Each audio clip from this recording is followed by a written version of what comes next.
Hola a todos, mi nombre es Fernando Suárez Obando, yo soy médico genetista y voy a hablar del tema de aspectos genéticos de la microangiopatía trombótica.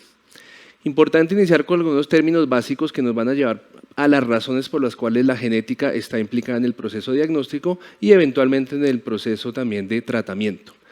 El término de microangiopatía trombótica es un término general que describe procesos de enfermedad caracterizados por trombocitopenia, anemia hemolítica, microangiopática.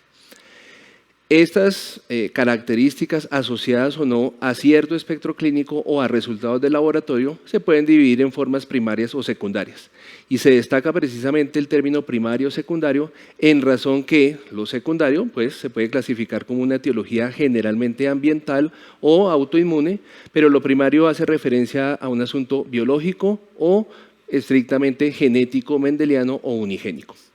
Estos dos aspectos son muy relevantes. ¿En qué sentido? En que este término de anemia hemolítica microangiopática realmente constituye un tipo de fenotipo, un fenotipo funcional hematológico. Y pues se acompaña, digamos, de ciertos cambios clínicos que, por supuesto, hacen sospechar la patología para la cual hay que asignarle una etiología. No es lo más frecuente, por supuesto, que la causa sea la genética. La prevalencia de las enfermedades genéticas en términos generales es baja, pero parte del proceso diagnóstico constituye la genética en razón a la etiología, a la posibilidad de tratamientos, incluidos algunos que necesitan realmente esa valoración familiar, como pueden llegar a ser los trasplantes renales en razón a los donantes familiares.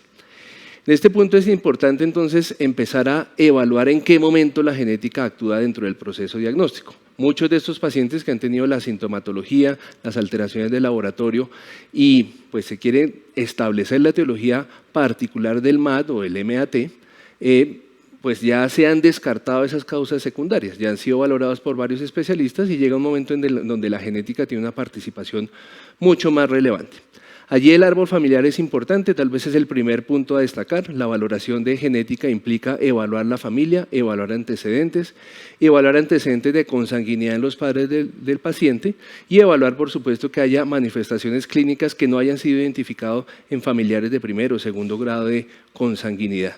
Eso tiene otro punto importante, relevante, y es que la enfermedad tiene al menos dos patrones de herencia, tanto autosómico recesivo como autosómico dominante. Es decir, esa aproximación clínica de la genética implica, por supuesto, la evaluación de la familia. Y eso puede dar pistas sobre aquellos genes que están involucrados en la etiología de la enfermedad o de la condición clínica que se está estudiando allí. De tal modo que esa aproximación diagnóstica, aquí está resumido todo lo que se hace en términos de la búsqueda del MAT secundario, y nos vamos a centrar, por supuesto, en la evaluación primaria. Hay una evaluación clínica sugestiva o diagnóstica en términos de, por supuesto, el tratamiento y el manejo, pero no en términos etiológicos. Hay unos cambios particulares del laboratorio que ya miraremos un poco más adelante en relación a lo genético y se puede hacer un diagnóstico de esa microangiopatía trombótica.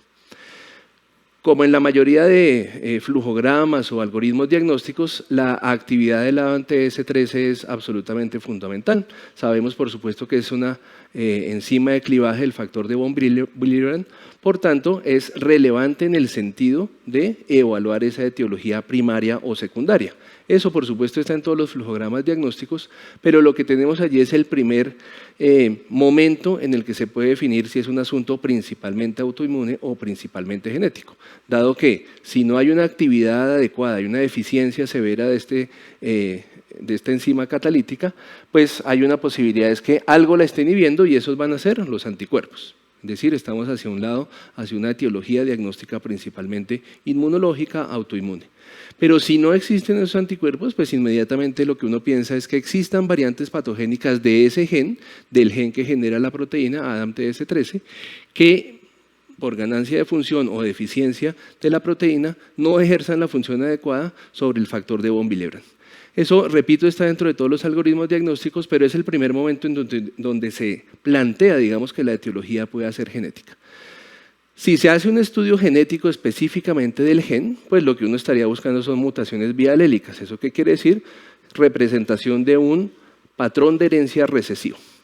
Es importante nombrar que existen las mutaciones o lo que hoy llamamos variantes patogénicas en el gen de interés, en este caso en el ADAM-TS13. Pero también existen los polimorfismos de un solo nucleótido o SNPs. Los polimorfismos y el conjunto de polimorfismos también influyen en la funcionalidad del gen y por tanto en la proteína que se expresa. Entonces, cuando se hace la aproximación genética se tienen en cuenta no solo las mutaciones que han sido descritas como patogénicas, sino también los SNPs o polimorfismos de nucleótido único que generan una susceptibilidad a la enfermedad. Y como ustedes pueden ver en la diapositiva, hay digamos, un patrón que tiene que ver con la edad de presentación. Generalmente las mutaciones bialélicas severas pues, se van a presentar en la infancia con un cuadro temprano, mientras que los SNPs pueden representar la etiología o parte de la susceptibilidad que se da en la edad adulta. Eso es importante también, obviamente, la edad del paciente y ese grupo etario para esta aproximación. Pero hoy en día sabemos que la etiología genética va mucho más allá y se encuentran, digamos, unas terminologías que surgen precisamente de los patrones hereditarios, como la que aquí se ve en la diapositiva de púrpura trombocitopénica trombótica hereditaria. Al introducir esos términos se está asumiendo que las variantes patogénicas de este gen de interés pueden ser homocigotas, heterocigotas compuestas o polimorfismos de un solo nucleótido, en ese gen particular del ADAMTS13 son los causantes de la enfermedad. Y eso pues obviamente tiene una implicación tanto diagnóstica, terapéutica y de pronóstico. Importante tenerlo en cuenta porque obviamente dentro del flujograma diagnóstico siempre va a estar presente la actividad del ADAMTS13 en términos funcionales y aquí la genética lo que está aportando es una causa o una etiología de orden molecular genético para la cual existe una tecnología específica que mencionaré cerca del final. Pero en el algoritmo diagnóstico, por ejemplo, cuando se habla de los síndromes hemolíticos urémicos atípicos, o se introduce la palabra hereditario, pues de todos modos, como está allí representado, está el fantasma del complemento. Es decir, todo lo que está allí que se puede llegar a activar, y ahí está la representación de esas tres vías que principalmente se han descrito para la activación del complemento, pues uno tiende a pensar que también hay genes detrás de cada una de esas proteínas implicadas y por tanto, si hay variantes patogénicas o mutaciones en estos genes, estos podrían generar una ganancia de función en alguno de los componentes del complemento o de sus proteínas asociadas y disparar toda esa cascada inflamatoria y generar la microangiopatía trombótica. Por tanto, la aproximación genética incluye ese conjunto de genes. Aquí listo algunos. Y ese listado es importante ¿en qué sentido? Cada vez sabemos un poco más acerca de esos genes y aquí se listan, por ejemplo, los componentes o proteínas relacionadas con los componentes del complemento que pueden ser estudiados genéticamente. Fíjense además que se habla de susceptibilidad a la enfermedad, es decir, uno puede tener polimorfismos dentro de esos genes que generan una susceptibilidad a la enfermedad. El CFH, el CFHR1, el CFHR3, principalmente van a tener esa manifestación microangiopática, por eso está representado allí los glóbulos rojos y las plaquetas. Pero por ejemplo el CFHR5 genera susceptibilidad a la enfermedad, pero se describe como que principalmente tiene órgano blanco el riñón. De tal modo que eso nos está diciendo que hay una gran heterogeneidad genética y una heterogeneidad de locus. ¿Qué quiere decir eso? Que existen varias regiones en el genoma que van a estar involucradas en el desarrollo de un fenotipo similar, que es la microangiopatía trombótica. ¿Qué otros locus hay? Fíjense que ahí estoy mencionando el 1Q31.3. Ese es un locus particular. Cuando hablo de un conjunto de locus, digo conjunto de loci y incluyo otros genes. Aquí aparecen factores de complemento adicionales que participan en toda la cascada de activación, pero pues obviamente tienen un gen detrás. Y ese factor de complemento también puede ser estudiado genéticamente. De tal modo que yo voy añadiendo una lista de genes a las posibles etiologías genéticas que expliquen el cuadro clínico. Y aquí uno tiende a pensar, dado la complejidad de la enfermedad y dado lo difícil que es hacer un diagnóstico específico para poder ponerle nombres y apellidos a la misma, pues ¿por qué no englobar durante un solo examen todos los genes que están involucrados, tanto etiológicos como de susceptibilidad, en lo que se conocen los paneles genéticos? Y aquí los listo, los anteriores ya están en un panel genético específico en el cual ante la posibilidad diagnóstica, ante la aproximación clínica, es muy probable que yo no pueda hacer un paso a paso, medir el gen ADAMTS13 primero, después las proteínas asociadas al complemento, eso tomaría muchísimo tiempo. ¿Por qué no hacerlo de una vez? Y hoy en día se plantea precisamente que el panel genético dirigido a la etiología o a los genes de susceptibilidad de la enfermedad sean solicitados de primera vez como parte del diagnóstico, de tal modo que el flujograma diagnóstico sea mucho más eficiente y se pueda conocer la etiología particular de la enfermedad. Y eso obviamente nos lleva nuevamente a pronóstico y a la mejor prescripción del tratamiento adecuado según tengamos este rasero biológico que se determina por la prueba molecular o la prueba genética.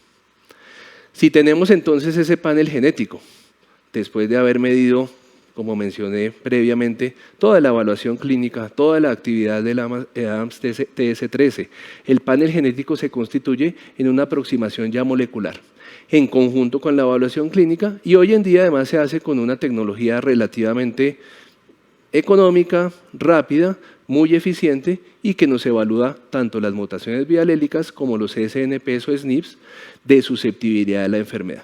Aquí se representa simplemente entonces que en la inclusión del flujograma diagnóstico lo que necesitamos es incluir el panel genético dirigido en razón a la aproximación clínica que desde otras especialidades ya se ha comenzado y en la que genética tiene una participación activa tanto para la solicitud de los paneles dirigidos como para poder interpretar los resultados que se den.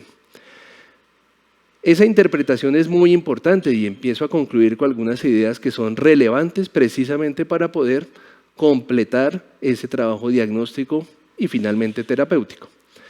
Descartadas las otras causas, las causas secundarias a partir de las cuales se genera esa microangiopatía trombótica, una es la historia familiar como una forma de evaluar o verificar que pudo haber otros afectados en la familia, familiares cercanos, incluso padres, hermanos, tíos, dados los tipos de herencia. Recordamos que pueden ser tanto dominantes como recesivos, de tal modo que la historia familiar me complementa muy bien esa aproximación diagnóstica. Teniendo en cuenta la actividad del ADAMTS TS13, por supuesto ya lo definimos, una actividad muy baja, del menos del 10%, nos está hablando o que algo lo inhibe o que biológicamente el gen que genera la proteína está afectado. Lo podemos evaluar tanto directamente o en conjunto con todas las proteínas asociadas del complemento que sabemos que están implicadas en la etiología de la enfermedad. De tal modo que el panel genético es una forma que en conjunto puede darme respuestas mucho más rápido que si hiciera solamente el primer paso biológico del ADAMTS TS13 y después nuevamente hacer una solicitud de paraclínicos genéticos para el resto de los genes implicados. Utilizamos entonces preferiblemente ese panel dirigido, que es un conjunto mucho más amplio. Eso nos lleva a confirmación diagnóstica, a saber un pronóstico y a definir un tratamiento en conjunto con las demás especialidades. Y por supuesto la asesoría genética, que es absolutamente clave en términos de el manejo del paciente. Dado que hay un componente hereditario tan grande, dado que hay un componente que puede incluir además, como mencioné antes, la posibilidad de un donante familiar para un trasplante renal, pues es evidente que hay que hacer una evaluación familiar para determinar si existen formas recesivas, si existen formas dominantes o incluso pueden existir manifestaciones clínicas en familiares que no habían sido identificadas previamente, incluso a pesar de tener un probando o un paciente afectado en esa familia. De tal modo que la evaluación de genética es, como usualmente, una evaluación médica, pero que incluye las particularidades que aquí menciono, dado esa orientación hacia la etiología que define de alguna forma tratamiento, pronóstico, asesoría y manejo. Muchas gracias.